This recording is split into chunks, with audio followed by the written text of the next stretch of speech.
بسم اللہ الرحمن الرحیم۔ السلام علیکم۔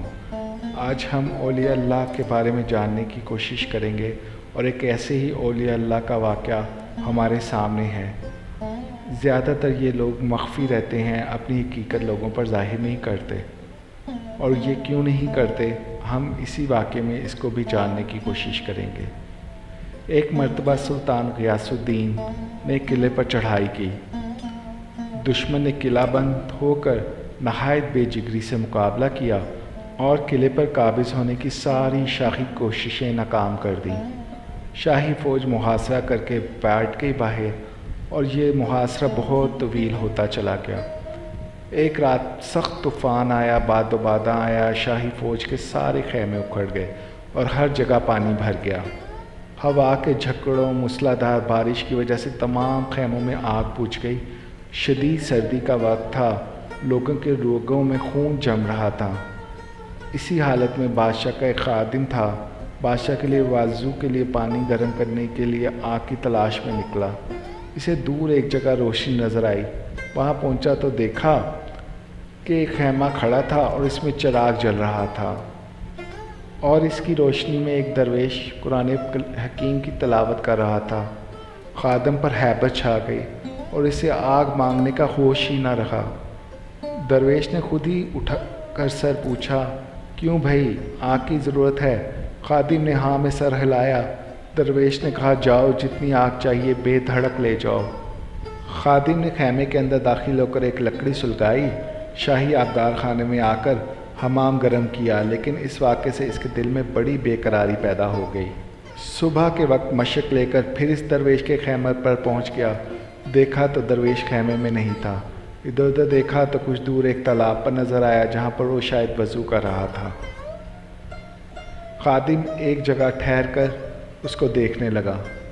درویش نے فارغ ہو کر نماز ادا کی اور اپنے خیمے میں آ گیا۔ خادم اب تالاب پر پہنچا تو دیکھا جس جگہ درویش نے وضو کیا تھا وہاں کا پانی بہت گرم تھا، حالانکہ سردی کی شدت سے ارد گرد کا پانی جم چکا تھا۔ خادم نے نہایت عقل مندی سے اسی جگہ سے اپنی مشق بھر لی، واپس آبدار خانے میں آیا اور اپنی عقل سے معلوم کر لیا کہ یہ تو ساری درویش کی کرامات ہیں، لیکن اس نے یہ راز کسی کو بتایا نہیں۔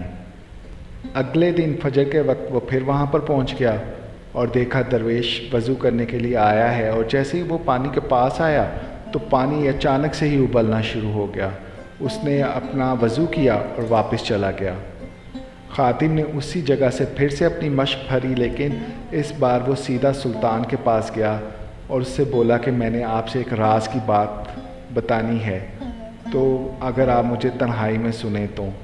سلطان نے اس کو تنہائی فراہم کی اور اس نے سلطان کو یہ ساری بات بتا دی۔ سلطان بہت حیران ہوا، اور اس کے بعد اس نے اپنے خادم کو کہا کہ تم صبح مجھے اپنے ساتھ لے کر جانا اور میری خوابگاہ کے باہر ہی رہنا۔ اور پھر ہوا یہ کہ فجر کے وقت خادم نے بادشاہ سلامت کو اٹھایا اور اپنے ساتھ لے کر چلنے لگا۔ سلطان مسلح ہو کر باہر نکلا اور خادم کے ہمراہ تالاب کے قریب ایک جگہ چھپ کر بیٹھ گیا۔ پھر وہی ہوا، درویش تالاب پر آیا، پانی نے جوش مارا، وضو کیا، نماز پڑھ کر واپس تشریف لے گئے۔ سلطان نے پانی کو ہاتھ لگایا تو حیران کن طور پر وہ گرم تھا، اور وہ یہ سمجھ گیا کہ درویش سپاہی کے بھیس میں کوئی مرد خدا ہے۔ وہ اسی وقت خادم کو ساتھ لے کر درویش کے خیمے پر پہنچا تو وہ کلام تلاوت کر رہا تھا۔ بس وہ ایک جگہ پر کھڑا ہو گیا۔ عجیب و غریب منظر تھا۔ ہندوستان کا فرمانروا، جس کی ہیبت و جبروت کا عالم میں ڈنکا بج رہا تھا، ایک بوریا نشین فقیر کے سامنے ہاتھ باندھے کھڑا تھا۔ درویش تلاوت سے فارغ ہوا تو اس کی نظر سلطان پر پڑی۔ تعظیم کے لیے اٹھا اور سلام کیا۔ سلطان نے مودبانہ عرض کی کہ میری خوش بختی اور سعادت ہے کہ آپ جیسے میرے لشکر پہ موجود ہیں، لیکن اس کے باوجود یہ قلعہ ابھی تک فتح نہیں ہو سکا۔ دعا فرمائیے کہ ہم کو اللہ تعالیٰ فتح نصیب کرے۔ درویش نے بڑی کوشش کی اپنے آپ کو چھپانے کی، لیکن سب بیکار، کیونکہ سلطان تو اپنی آنکھوں سے سب کچھ دیکھ چکا تھا۔